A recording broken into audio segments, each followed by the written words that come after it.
A sheriff's deputy gets sued by the state for helping immigration agents detain a college student. The governor is abandoning his unpopular pedestrian bridge project and putting a wild spin on 94% of people opposing it in an online survey. And this level of interest is amazing, which is very exciting. Is Denver getting hosed if the city shells out millions for a new pro soccer stadium? And with the new women's soccer team unveiling its name, the Denver Summit, we go in search of the highest point in a city where everything and everyone often seems high. That's tonight on Next. We are headed for a first-of-its-kind showdown between two law enforcement officers in Colorado with very different jobs.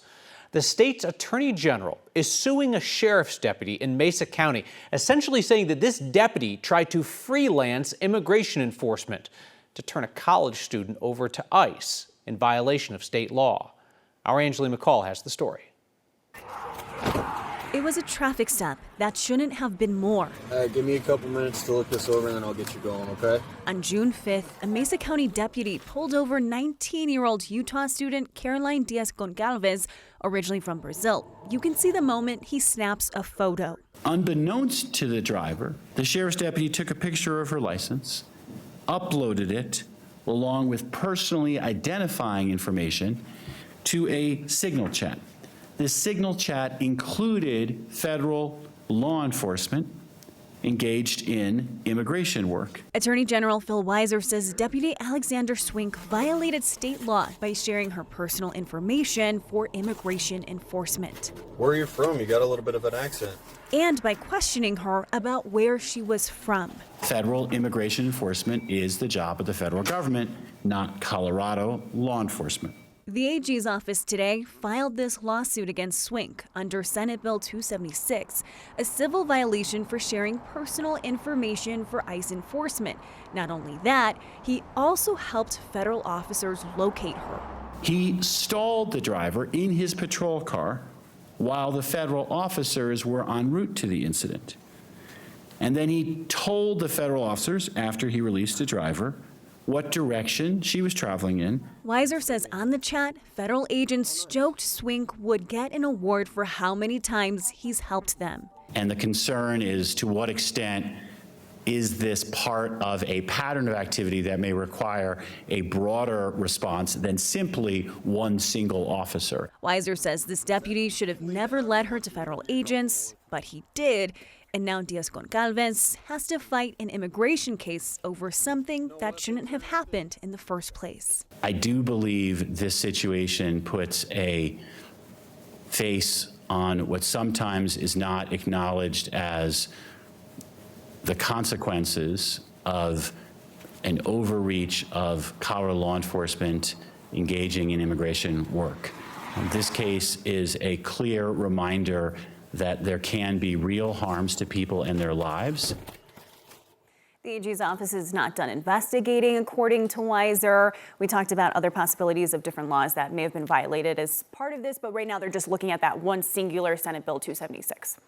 All this is so interesting, right? Because it's not as if you have a law enforcement officer who's going out of their way to get some hardened criminal, right? Like she's a college girl who might have tailgated somebody on the highway. But fascinating to see the part about where he might have held her up to buy ICE time to get her.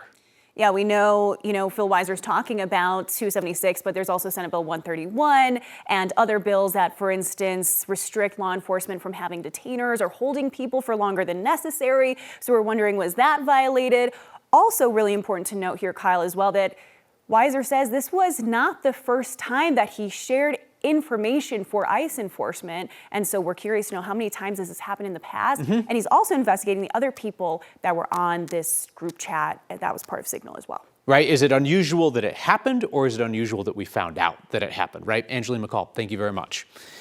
Democratic Governor Jared Polis is dropping his unpopular idea for a $28.5 million pedestrian bridge on the front lawn of the state capitol. And amazingly, Polus is trying to take credit for blocking his own legacy project now that it's clear that Coloradans overwhelmingly oppose it. Sometimes the online buzz is different than the reality. The buzz about Governor Polis's legacy project was bad, real bad. The $28.5 million pedestrian walkway on the front lawn of the state capitol had been described as a lot of things. Financially irresponsible, said his fellow Democrats. Completely unnecessary, if you asked Historic Denver. Ugly, said a neighborhood group. An insult, according to the Colorado VFW. Yet the project was on the fast track to be built by next summer for Colorado's 150th birthday, until the public found out. The opposition was deafening. So Polus put his project up for an online survey. You never know till people actually survey and do it. He now acknowledges that 94% of those surveyed opposed his bridge project. The fact that it was so overwhelming makes it very clear to me that I should do everything I can to make sure this doesn't move forward and it won't move forward. Your office is the driver of the project, so if you guys say, let's not do this, there's no way that this happens. I think so. Get a load of the line that Polus is using to now position himself as an opponent of his own pet project, now that he knows Coloradans overwhelmingly reject it. What I'm saying publicly is I'm going to chain myself to the Capitol Plaza if needed to prevent the bulldozers from building this thing. Well, I'm glad you're willing to do it, and it wouldn't just be me out there. The state has already spent an estimated $1.5 million on the project. Polus didn't answer directly when I asked him if that money had been wasted, but he did say he hopes some of the spending related to artwork can be repurposed on a traveling exhibit to go around the state, where 94% of people surveyed agree on something, perhaps for the first time in state history. The governor's bridge proposal being dropped could free up funding for Colorado's 150 commemorations elsewhere around the state. Last week here, we reported that Colorado 150 Commission members, people handpicked by the governor, were running into trouble fundraising for their projects around the state because they were competing for the same donor dollars that were being solicited by the governor for his bridge. 15 communities in Colorado are one step closer to getting a new zip code after the U.S. House of Representatives passed a bill from Republican Representative Lauren Boebert last night. It is one of the rare issues that unites Colorado's congressional delegation. Boebert's unique zip code bill would create zip codes for 74 communities, including 15 towns in Colorado. It's been an issue in places like Centennial, Greenwood Village, Highlands Ranch, Lone Tree, and Superior. We've heard from Coloradans there who say they're sick of getting their mail mixed up with nearby communities, and their towns want the tax revenue that comes with getting their own zip code. Boebert's bill passed with bipartisan support last night, including all of Colorado's House delegation. Boebert got a similar bill through the House last year, but it never got a Senate vote. We should note the Postal Service is not crazy about adding a bunch of new zip codes. They have specifically called out communities like Silver Cliff in Custer County, which has a zip code for only 275 addresses. The Colorado Republican Party is messy, as the kids say. Their number 2 in charge quit shortly after he and the new chairwoman were elected. Last night, Colorado Republicans elected a new vice chair in a wild meeting. They picked a guy who ran against the current chairwoman and is perhaps best known for his derogatory comments about women. About 400 Republicans jammed into a Zoom meeting, which descended into mute, unmute hell. You can just imagine what that was like. The chairwoman somehow ended up purple as she fought off attempts to shut down the meeting before they even picked a new vice chair. But eventually, in a close vote, they picked this guy, former state legislator Richard Holtorf. Holtorf's the guy who has made disparaging comments about the disabled, the father of a mass shooting victim, mocked a legislative colleague of color as buckwheat. But Holtorf's prime material seems reserved for women. He said that Republican Congresswoman Lauren Boebert dresses like a prostitute.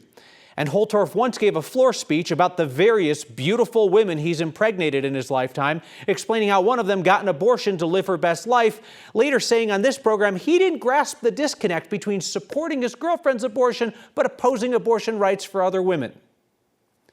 Richard Holtorf, newly elected vice chair of the Colorado GOP.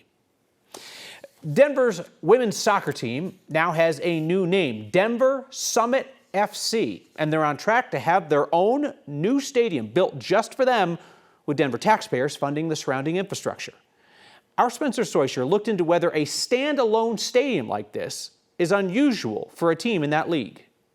I'm introducing our brand identity for the first time. Since before their team even had a name, the owners of the now Denver Summit FC were very clear. The ownership's investment in this team is contingent upon us building the stadium. But is there a good reason the new women's soccer team can't play at Dick's, where the Rapids play in Commerce City? And I think what the team was looking for and what we're looking for is to do stadiums very differently. We are not looking to do stadiums with 50 acres of parking lots around them and nothing else. That stadium is not in Denver, but Denver and Boston are slated to have teams playing in the National Women's Soccer League in 2026. Currently, there are 14 teams in the NWSL.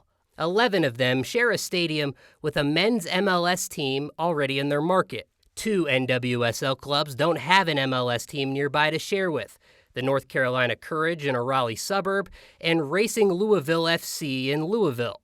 But both of them share with men's teams in the USL, a minor leagues for men's soccer in the U.S. That means before Denver and Boston join, right now the league has only one NWSL dedicated stadium: Kansas City. But the funding for Kansas City's Women's Soccer League stadium is drastically different than Denver's.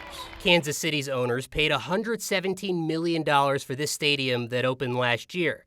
The only public money used was about $6 million in state tax credits. Kansas City didn't have any land acquisition costs. The owners are leasing the land from a public agency that already had the land. And that's the big difference. Denver's owners say they'll pay for the stadium, $150 to $200 million. But the city of Denver plans to pay $50 million for the land at Santa Fe Yards, which will be leased by the owners. And the city will also pay for another $20 million in infrastructure improvements around it. The Denver owners paid $110 million to the league in an expansion fee. Boston, who's coming in with them, paid about half of that. Like Boston, Denver also has an MLS team. But this is something. Boston is planning to renovate a high school stadium to accommodate their new women's team, but local reports there say it's going to cost Boston taxpayers more than $90 million for a renovation, while taxpayers here in Denver are getting a new stadium for less than that. I think this is all really interesting stuff, Spencer, right? Because you'll hear him say, like, hey, this is just the cost of doing business. You got to do this or else we're going to take the team somewhere else. And the minute that you stop and say, well, actually, do we have to spend that money? Then some people try to shut you up with questions like, why do you hate women's sports? It's like, no. Anytime we're spending tax money, we can ask questions about it. It really is interesting to look around the country, look around the league, and see how Denver compares. Right, someone so similar to Denver in a sense. And Boston actually had a team that folded a couple of years ago. They're coming in now with Denver. But taxpayers here are footing a pretty large bill, and then you see someone like Kansas City, whose co-owner happens to be Patrick Mahomes and his wife, the Kansas City Chiefs quarterback. They didn't exactly require the taxpayers there to pay much. Sure. It's interesting stuff. All right, appreciate all the legwork on that. Thank you, Spencer. So all this summit talk got us thinking, where is Denver's summit, its highest point? Grab your hiking shoes, but don't expect mountain views. And step carefully in Wyoming, where a land dispute that's a matter of inches could decide access to millions of acres of public land across the West. That's next. After a string of court losses, a landowner in Wyoming is hoping the Supreme Court will protect the airspace over his property. Like, even down low, like whether people can step over the edge of his property to get to public lands. The decision could impact access to millions of acres across the West. The legal question of so-called corner crossing has made it risky to access some public land across the West, especially in rural areas where land is sometimes parceled out on a grid system. When plots of public land fall diagonal to one another on the grid, hunters will sometimes step across the corner of private land to get from one public plot to another. That does not sit well with some landowners who see it as trespassing, even if the hunters step over their land without ever putting their foot on it. Earlier this year, a federal appeals court sided with hunters in Wyoming who were facing trespassing charges for stepping across the corner of ranch land. Now the landowner is asking the Supreme Court to decide. This might not seem like a big deal, but a recent report estimated that corner crossing disputes restrict more than 15 million acres of public land in the western U.S., including 700,000 acres in Colorado.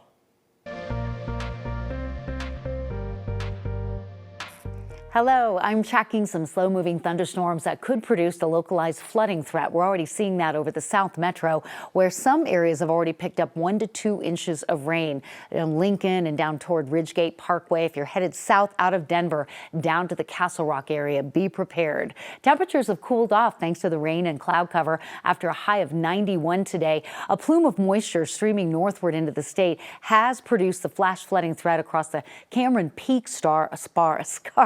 And also in the Miller Fork area, we're watching as this system has dropped an inch plus of rain, and we're seeing additional storms training over that same area. So please make sure you're paying attention to weather alerts and you're getting these weather alerts if you're in and around Estes Park, Allens Park, Loveland, Fort Collins, or Wellington because of the potential for the flood threat in this area. Flash flood warning till 7:15. Heavy showers coming up from the south through Monument, Larkspur, Castle Rock, Highlands Ranch into the South Metro area. It is complicating travel on I-25, so be prepared for that if your travels take you across that part of our state. We do see the futurecast will show the chance for rain heavy at times between now and probably midnight. And then guess what? We're going to do this all over again tomorrow. But we'll be cooler tomorrow. As a matter of fact, over the next 2 days, the temperature trend will be low to mid 80s with a chance for rain Wednesday and Thursday. And then we turn up the heat back to 90 Friday. Could see close to 100 degrees on Sunday and Monday of next week. The Rockies take the field at 6:40. Take your poncho, be alert. Rain is in the forecast in Denver tonight. Denver's new women's soccer team is calling itself Denver Summit FC. So we set out to find the actual high point in the city, and it's less than inspiring. Speaking of things that sound cool in theory but never live up to expectations, Next is streaming each night at 6 p.m. on 9 News Plus. And if you prefer your disappointment in audio form, we're also a podcast wherever you find those. Denver's new women's pro soccer team is calling itself Denver Summit FC. If you've been here a minute, you have noticed Denver doesn't have any mountains. So our Marshall Zellinger set out to find which nubbin qualifies as the summit of the city. Here we are, 5,700 feet, Denver's summit. It's quite peaceful up here.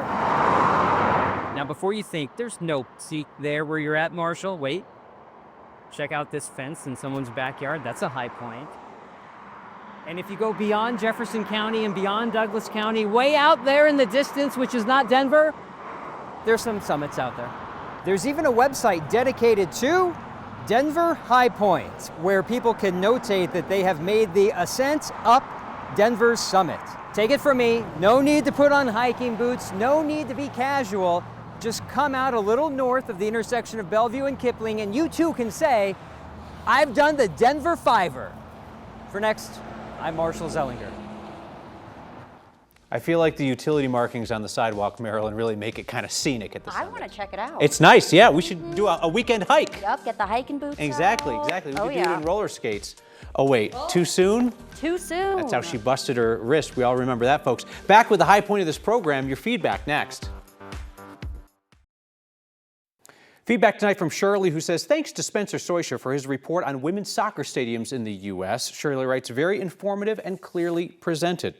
Lynn and Will said, thank you for your great reporting on the pedestrian bridge. Through investigating and reporting, we're so happy in a result that represents Colorado's citizens' wishes. Bob in Boulder says, let's face it, you were at the forefront of the Stop the Madness, Stop the Bridge. Thank you, Bob says. So our goal in criticizing that project was to make sure that people knew what they were getting. It's up to you, the voters of Colorado, to decide whether or not you liked it. And pretty overwhelmingly, you sent the governor a message. Oh, hell no. And he listened. See you next time.